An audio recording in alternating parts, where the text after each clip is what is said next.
Well, good morning. This is Peter Frank, and I'm hoping that you can see me live okay. Been having a lot of problems getting everything set up. I got my colleague Andrew Osborne helping me out here. So we're testing it just to make sure. That's the fun part about live video, is that it's has its own set of challenges as we're learning. So I'm going to see. I think we're good to go. So I'm going to get started, and hopefully I've got an audience. Now the problem is that my Facebook isn't working, so I can't tell any questions. So I do apologize for that.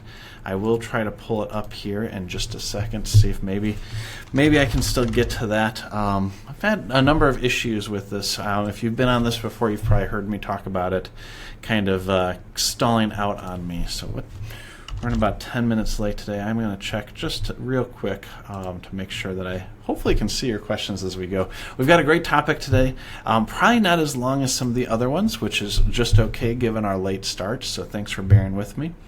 I'm just about ready to pull that up and make sure maybe I can see what's going on. So, well, I may be running blind on the questions today. Looks like it. Okay, well, I'm sorry about that, but I'm going to go ahead and present, and hopefully you can all see me, and if you've got any questions, I'll follow up with you after the fact. So let me go ahead and switch my presentation, and we'll get going. All right, so if you are just joining us for the first time, I know we sent an email out earlier today, and we got a bunch of new people signed up. We'd had over 500. I'm not sure where we're at now, but I do thank you for joining us for the Church Online Communications Comprehensive.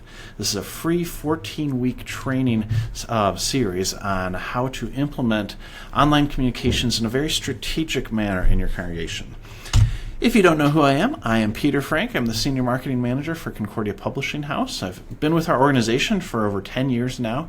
Marketing has been a big part of my life now for the last 5 years specifically, but communications in general, I come from a retail background, and that has been key my entire career and even before that in terms of communicating with audiences. And there's so many different applications. And as we get into our topic today, which is leveraging the different channels, I get really excited about it because it takes all of these core concepts that we've been learning, starts to put them together, takes some new media, and starts to show how you can leverage that.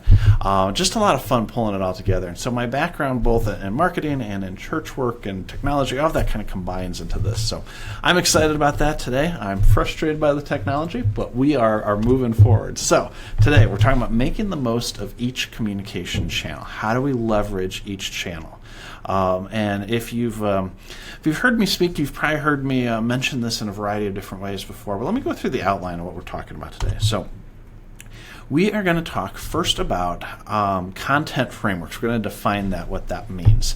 We'll explore each stage of the framework. We've got a lot of different things with like maps and stuff. We talk about stages. This is another example of that, but it is leveraging what we're doing already.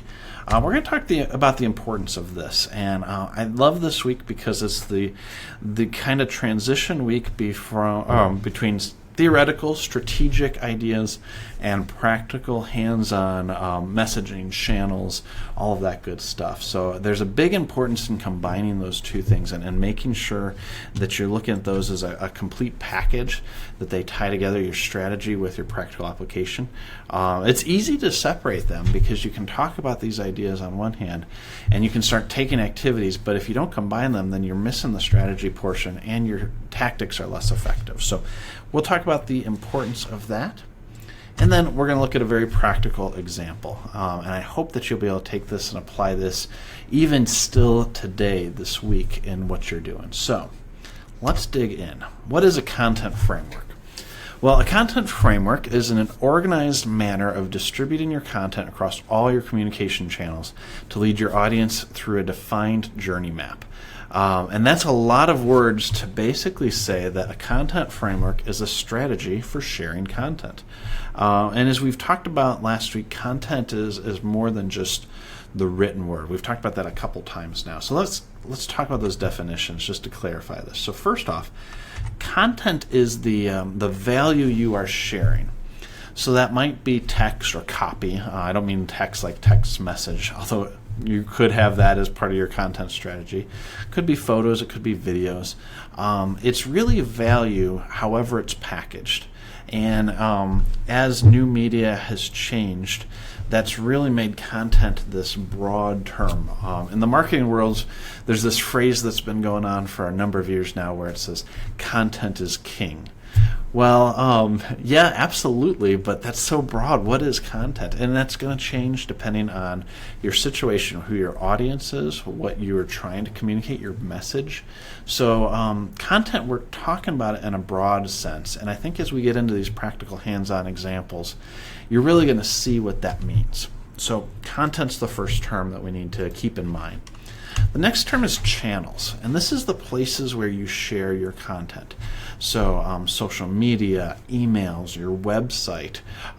It could be things like print pieces. It could be conversations. We're talking digital media, online communications during this course. So we're going to focus on these things, and social media and websites especially.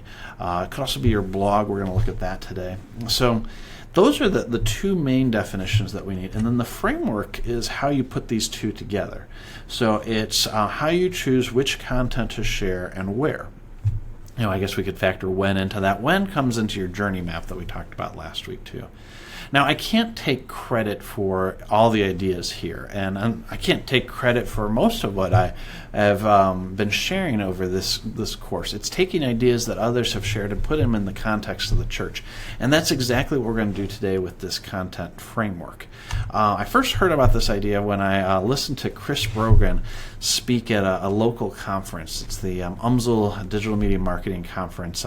They've since changed that to the Midwest Digital Media Conference, or Digital Marketing Conference, MDMC. But Chris Brogan spoke at the second one several years ago. He was a keynote speaker, and his main focus was not on the content framework. He had a lot of ideas about communication, and he threw out this idea of content framework into his keynote speech, and it really stuck with me. And so I went home and I started researching this, and I found an article, a blog post that he had written several years earlier where he really explained it. And so I've taken this idea and put it more in the context of church communications, but it's his ideas to begin with. He just never thought about it or talked about it in the context of the church, and I think especially in the church it has a lot of great benefits to looking at this, and that's what we're going to dig into today. So let me explain what that is. So the way that I've contextualized this for the church, and these are some of his terms, is that we've got these three key stages, or these areas, these channels really: outposts, media empire, and home base. And we're going to look at each one of these individually, but there's key strategies with each. So with outposts, your primary goal is conversations. With your media empire, your primary goal is correspondence. And there's a difference there. And finally, at your home base, your primary goal is conversions. So this is the big picture. As we get into the individuals, I think it'll all start to make a little bit more sense. So, all right, let's jump into outposts. First, outposts, like I mentioned, conversations. These are your channels like social media, search, or paid advertising. And paid really comes into both of those other two, paid social or paid search. So I've got a few icons up there: Facebook, Twitter, Instagram. I've got the little compass there for search, and the kind of the targeting there for paid. These are your short format two-way communication channels. Short format certainly makes sense in each of these, in that social media, you're not posting paragraphs upon paragraphs. In Twitter, you've only got 140 characters. Instagram is mostly about the images, not about the copy that you put with them, the descriptions. So they're real quick communication methods. And search is similar too. It's short in that they are just showing up results, or like paid search or paid social are just the same kind of thing, but you are creating the content and targeting people. Now, the thing that might be confusing, especially as we think about search, is the two-way communication. Social media makes sense in that you can easily have dialogues with customers through chat. That's the thing that I keep looking at on my screen here for our video to see if I can figure out if I can indeed today have that two-way communication with you. So far, it's not looking so good, but that's okay. But in general, with social media, what you have is you have these conversations, even if they're not true like back and forth conversations. So, for example, if you are posting something, that's your one way. And if somebody comments or reacts, that is their communication back to you. Now, that's not a typical conversation, but it's a give and take. So you're putting something out there, you're getting a response back. In the same way, search is that same way, where you're putting something out there in search, like whether it's SEO or paid Google AdWords.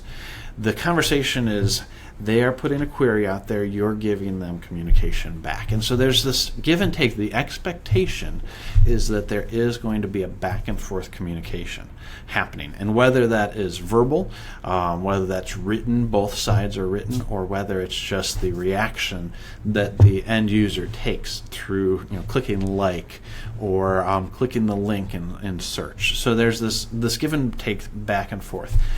The reason it's called Outposts is that this back and forth two-way communication gives you an idea of what your audience is looking for. And so even if they're not verbally or writing down exactly what they're looking for, how they react tells you what works and what doesn't work. And so that's where this two-way communication really works out well, is that you are in the outpost, you're looking at your audience, you're learning what their goals are, what their struggles are, how to best draw them in. All right, that's Outposts. The next part is your media empire, and this makes it sound really, really big and intimidating. Oops, let me put it back on the screen there. Your media empire is all about correspondence. This is long format and one-way communication. Now, I'll give a little caveat to that there's certainly ways to have back and forth communication with this. So if you look at like your YouTube channel, which is almost like a video blog, your actual blog, which is written content, even your email newsletter, that is much more about you determining the message and putting it out there for your audience to digest, to either watch or to read. There's definitely aspects of reaction to that. They can comment or like your video. They can share or comment on your blog post, or they can click on your links in your emails or respond directly to your email. There is some two-way communication there, but that's not your primary goal. Your primary goal is to distribute information, to distribute content in a very long format. What's great about how you by having your media empire drawing in people from your outposts is that with this long format, you have lots of content to break down into shorter format that you can share on social media. And that's what we're going to be looking at in a few minutes here, how you draw people from one to the next. But think about your media empire as your long format one-way communication where you are dictating the message, and it's much more about putting it out there for your audience to consume more than anything, more than the two-way back and forth communication. Okay, let's go back to the presentation here. The third aspect, the third area of a content framework is your home base. And there's one thing on here, and in the context, in the context of the church, that is your church website. And everything tends to revolve around your website.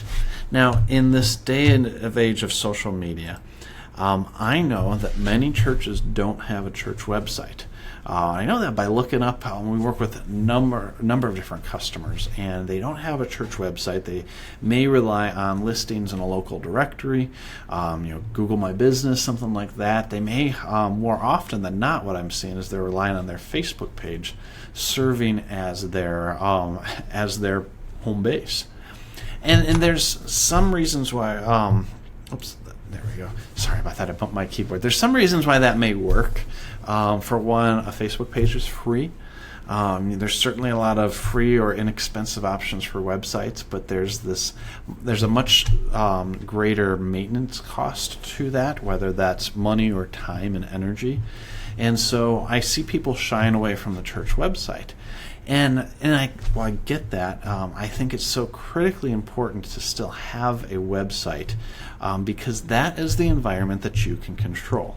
And for as much as I like Mark Zuckerberg from a technology standpoint and what he has provided with Facebook, it's still his thing. Facebook is owned by a separate third-party entity, and so you are at you're at their mercy when it comes to what you can do with your Facebook page.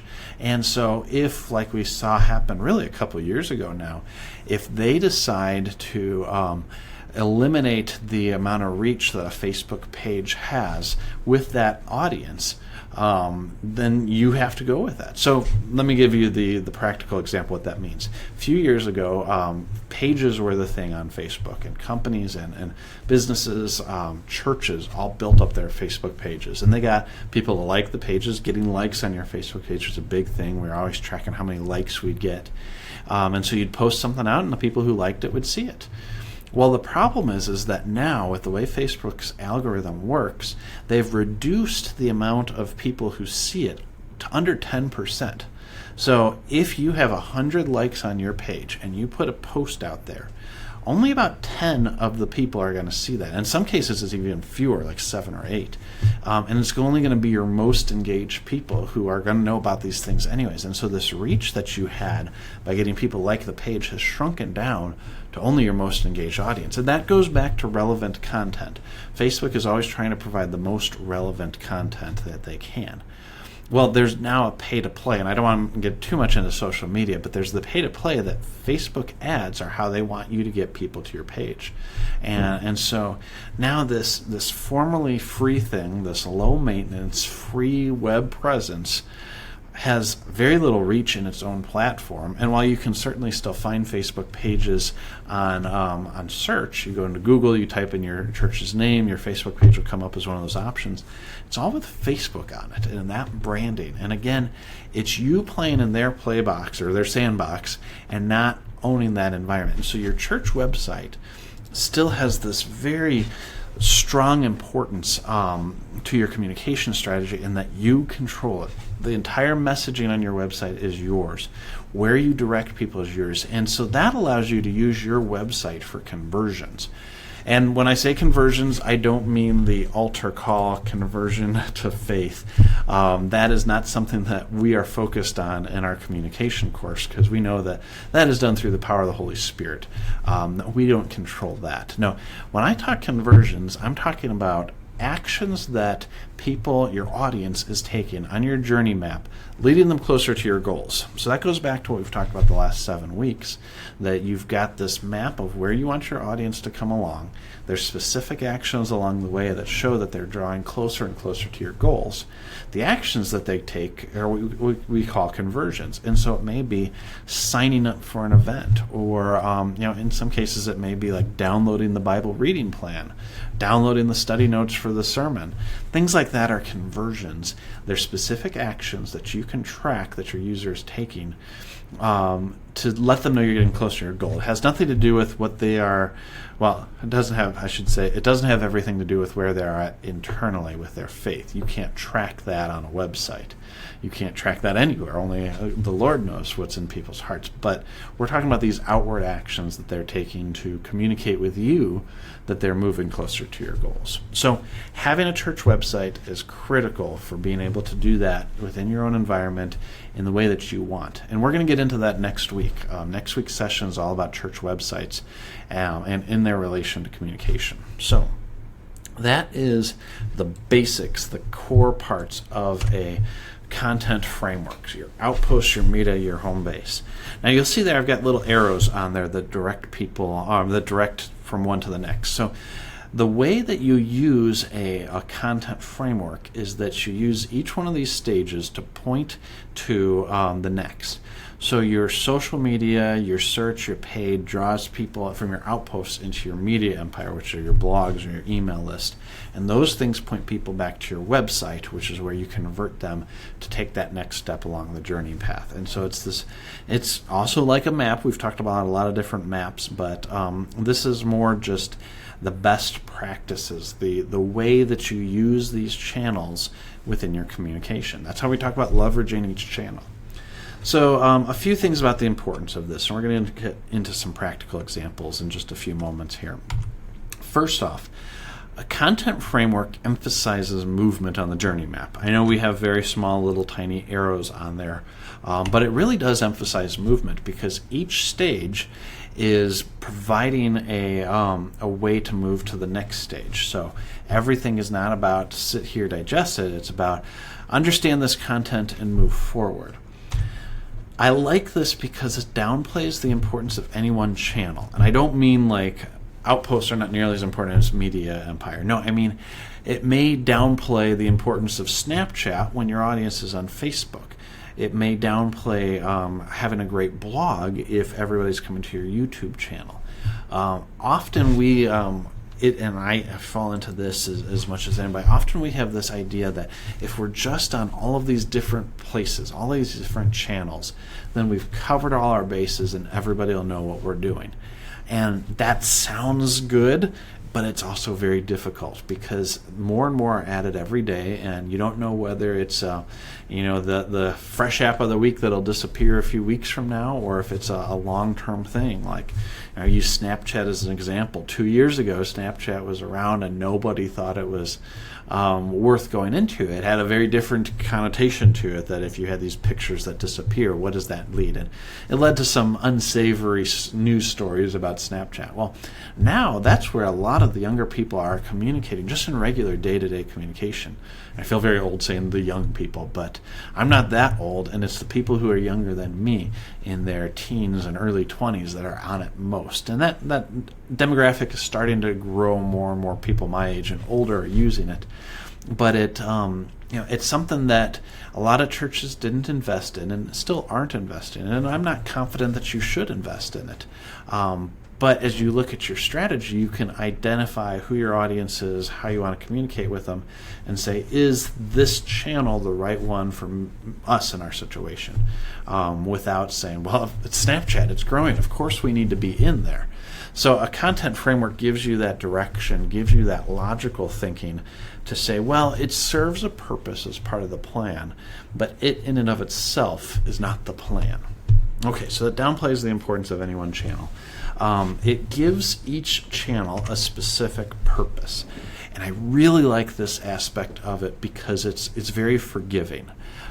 So what I mean by that is if you've got something coming up and and you need to get some event coming up, maybe it's your back to school rally day, back to Sunday school rally day kind of thing. If it doesn't make sense to put it on every channel, it's okay. Like you don't have to say, well, what is my Pinterest strategy for rally day? I can't figure out how to make that work. It's okay. There may not be a way to make it work, in which case you don't even have to worry about it.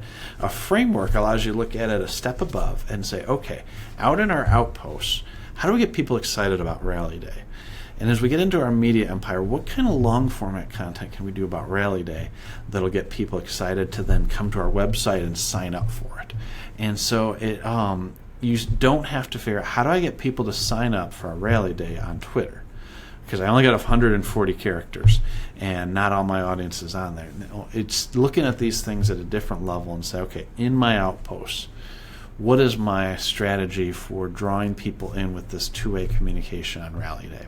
So I think it'll get a little bit more clear as we go. The next thing is that it gives each message a very clear call to action. You are providing one next step under each one of these channels. And that's it. You're trying to get them to take one action. You can only do so much in a Facebook post, but you can do at least one thing. So this will all start to come together as we look at a very practical example.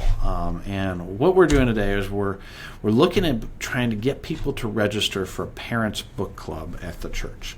Now, this may be a strange example, and I chose this one because I was looking for some content that was already written, that had some great imagery, that was done by one of my coworkers here that I could leverage in this example here. So I didn't want to create everything from scratch because it's just a couple-minute example, but I think it'll work out really well. So in our theoretical conversation here, we have a church that is starting a book club for parents, and it's some key Christian titles. I bet you can guess who publishes them.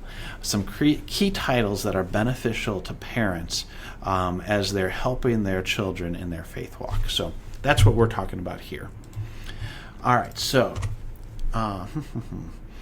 in this example framework, we're going to look at each stage. We're going to look at our outposts, our conversations, and unleverage a few channels. We're going to look at our correspondence. What can we do for something like this in a media empire? We're hosting a book club. There should be some stuff here. And finally, we're going to look at our home base. What does registering for a book club have to do with a website? Well, what I would recommend as you get into any one of your strategies, and you've probably heard me say this before as we talk about journey maps, is start at the end. What is your end goal? Figure out what it takes to get that person to convert to that end goal and work your way backwards. In each one, there's going to be conversions, which you might refer to as like a micro conversion. It's not getting them all the way to the goal, but it's taking them to the next step. So as we look at this example of a parents' book club, and we look at what our goal is from a final conversion, it's to get them to register. Now, ultimately, the final conversion is in person when they come and they participate. But when we're talking digital communications, really the last step is to get them to say, yep, I'm coming. And what they do from it after there is really outside your control. All you can do is try to get as many registrations as possible. Okay, so what we did was we put together on our Light of Christ Lutheran Church website a form that you can sign up and register for Parents Book Club. Now let me go into that example here. It'll take me a second to switch screens.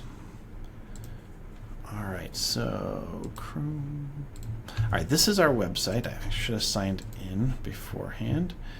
So I'll sign into our website. I'm an administrator on this site, and what I have done, and let me zoom in a little bit so you can see it a little bit better, is I have created a page called the Parents Book Club.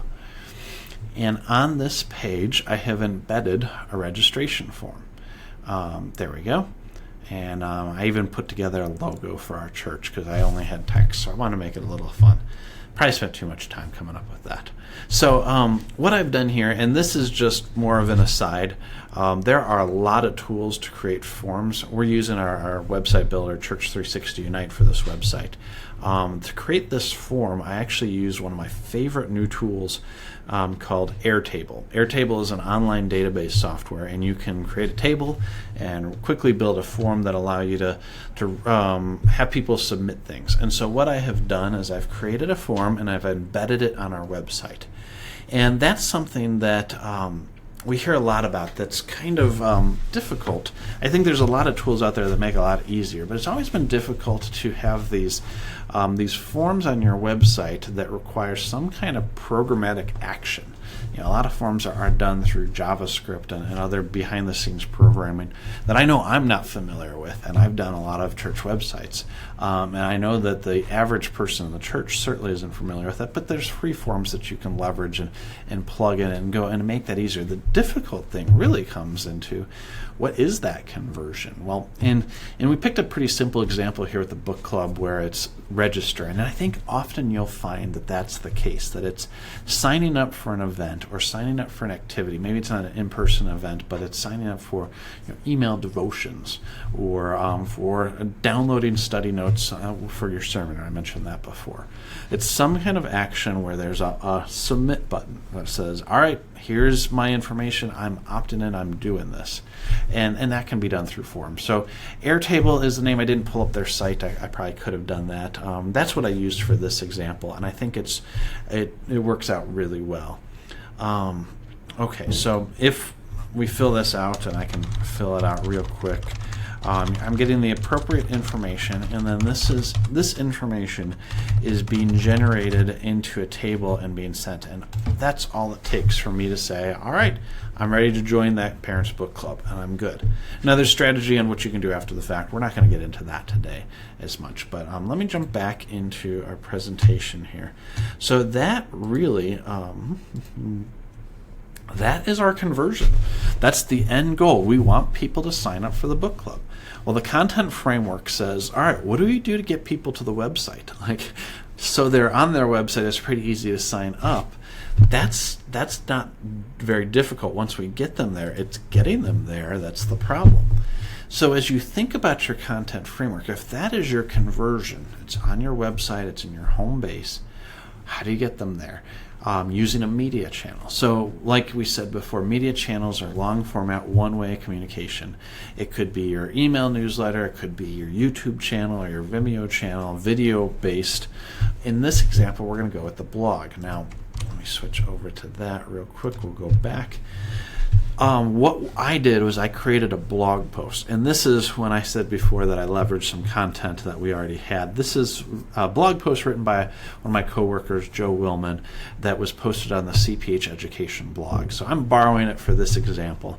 I don't recommend you do that where you borrow somebody else's long format content, because in most cases that would be illegal, and at the very least morally wrong that you would steal somebody else's content and post it on your website. But this is just an example. So what I have done is I've leveraged this blog post, 5 books every parent should read, as a long format way of incentivizing people about the benefits that they're going to receive by coming to this book club.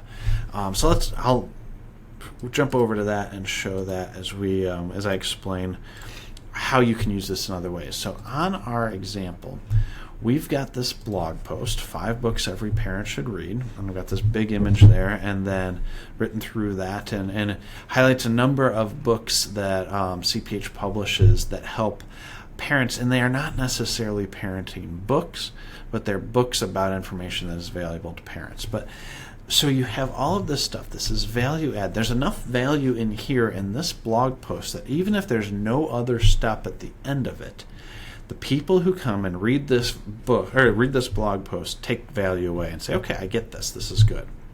Well, then at the very end, we've got what's here is what we call a call to action. And I just formatted this as text. There's button generators. I didn't want to get into that level. But what that has is that final step that says, okay, you like this? Well, join our new book club, our parents book club. And you click register for the book club, and it takes you right back to this page. And that's where you can sign up. So we're backing up a step with the blog post, but we're creating value there that says, okay, here's what you can kind of expect. Now go and take this final action. So that is your media channel stage. Media empire stage that we talked about before. That is your long format. It's a blog post. It's a step before that final goal. And it draws people and showing them what kind of value they'll receive. So going through that process again, it's great to get people to the blog post. Or it's great to have people on the blog post take that action, but how do you get people to that blog post? That's where you take another step back and you say, okay, well, where are people spending their time and their attention? Well, they're spending it on social media. So what we can do here is prepare social media posts that draw people in to that blog post. And so you can see there I put a few things. There's a Facebook post, even an ad. I think I use an ad template generator here where these are sponsored posts saying, hey, go read this blog post. And when they click on these things on social, it takes them to the blog. And it just gets them down that kind of funnel sort of process that we're talking about. So I'm not going to go into social media because I didn't actually post these because I don't want people signing up for a fictional book club, even though I think it's a good idea. But that's how you would leverage this. So kind of a summary of everything here. What you want to do first is you want to define that end goal, which if you've done your due diligence of planning out your church goals, your journey map, your message map, all of this should already be done. Now you're just taking these practical, real-life things that are going on to support those goals and working backwards on how to communicate it. So just establish your desired movement. So the final conversion is to register. The step before that is to read the blog post. And so use social to get to each of those steps. Now, you do have to create enough appropriate content. And so what I mean by appropriate content is by looking at each one of those stages and saying, okay, what is my media empire going to have? I need a long format piece that provides enough value to stand on itself, but would encourage people to move forward. And so that may be a blog post like we showed there. It may be a video. It may be an email newsletter that you produce on a weekly basis that shows people all the things you're doing to get them to goals. So that is the biggest part of the work, that long format stuff. And that's not to shy away from the amount of work that comes in at your outpost level. Posting regularly on social media, being part of conversations with people, setting your website so it shows up for search, all of that is a lot of work too. But it's certainly worth it when you think about that path that it leads your audience on to complete those goals. All right, so creating an appropriate amount of content, an appropriate amount of content. All of that is to keep it interesting to engage the reader. And reader tends to go back to words. I was looking at blog posts here, but your audience. Enough to engage your audience in whatever means works best for them. So let me give you a word of caution, and you see that sometimes, this phrase, you had one job. Well, you have one job here. Don't send your audience backwards. And so I'll put those big, that do not symbol over those arrows. Let me explain what I mean here. When you have people moving from path to path, don't send them to the previous path that distract from the end goal. So when you have somebody on your website, you don't want to send them back away to your blog post or to your YouTube channel, or especially not to your social media channel. That is too far backwards. That's away from converting the goals. There's value in making people aware of that for the next conversion. So after you get people to sign up for your parents' book club, you may want to make sure that they know you have a Facebook page, so the next time you have an event, you can go a few steps back and share that content. But make sure you're not distracted from those primary goals of registration, of signing up, of downloading. That's where you're working to get people. Don't distract them once they're there by sending them backwards. So I hope that makes sense. This has been one of the biggest lessons that I've had to learn, and we're still figuring out the best way to implement that in our strategies, and that we want to grow a social media audience, but the purpose of having a social media audience is to draw them into our goals. And in the church, it's exactly the same way. Having people participate on Facebook is a way to accomplish the goal. It's a means to an end. It's not the end. Your church is not going to succeed by having a strong Facebook page just by numbers. It's the engagement. It's the activities that you are encouraging people to attend and to participate in. Those are the signs of a strong church, not how many likes you have on Facebook, not how many followers you have on Twitter. It's what you do with those likes and those followers, what you get them to do. That's really the end goal. All right, so I get off my soapbox here. So let me put that in a more positive spin. Please move your audience forward. Get them closer to your goals. And that, if there's one thing you take away from this, is that you always are trying to move your audience closer to your goals. All right, well, I'm going to wrap up here because I already had a delay at the beginning, and I wanted to keep this one shorter, and it's already gone to 47 minutes because of that 10-minute delay. So a few things before I go. First off, if you have not already visited our blog, concordiatechnology.org/blog, I highly encourage you to do that. We post a summary of the session each week in that blog every Thursday. That'll launch at 9 o'clock. From there, at the end of it, you can go and download, get a free download every week. And today's download, let me switch over to that real quick, is building a content framework for your church. Whoops, wrong thing. There we go. Saying how do we leverage each content. So we give you an example of this where you've got your outposts, your media empire, and shows where you can kind of fill in the blanks. What do you have for those? What are the next steps? So we've got here this example you can print off, and this may not be the final thing that you post on your bulletin board, but it gives you that kind of outline, that template for what you would do. So that is free and available for download on our website, again, you can kind of see where we're going here. Website, our home base, drawing you in. So you go to our blog, it'll take you into our website from there. But if you want to participate in one of our outposts, you can participate in our Facebook group, and we've got a number of people to join. I haven't been posting as much as I should, only because my schedule's been a bit crazy. But feel free to post things yourselves. If you have ideas for the group or new things that you want to share, exciting things going on, go ahead and post in that. We'll keep this group active throughout the course so that we've got about another 6 weeks afterwards. I'd love to see some additional engagement, and I hope that I can do some more to encourage that as well.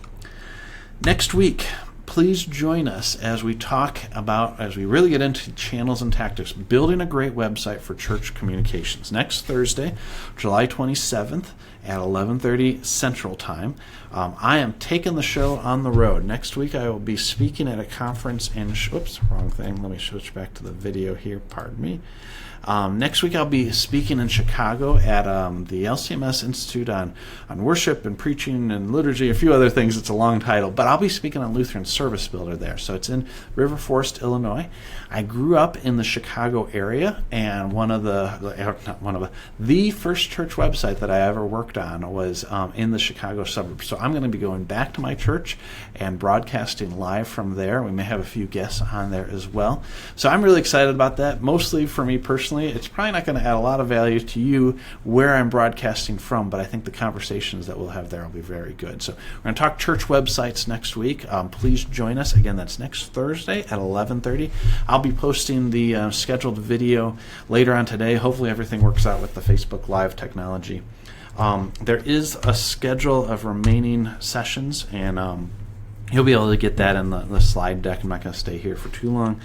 But I am going to end right here on my contact information. If you'd like to reach out to me, there's my email, my LinkedIn, my phone number. Please don't hesitate to contact me with any questions or ideas that you have. But with that, I'm going to end up and say thank you for attending, and have a great rest of the day, rest of the week, and we'll see you next week.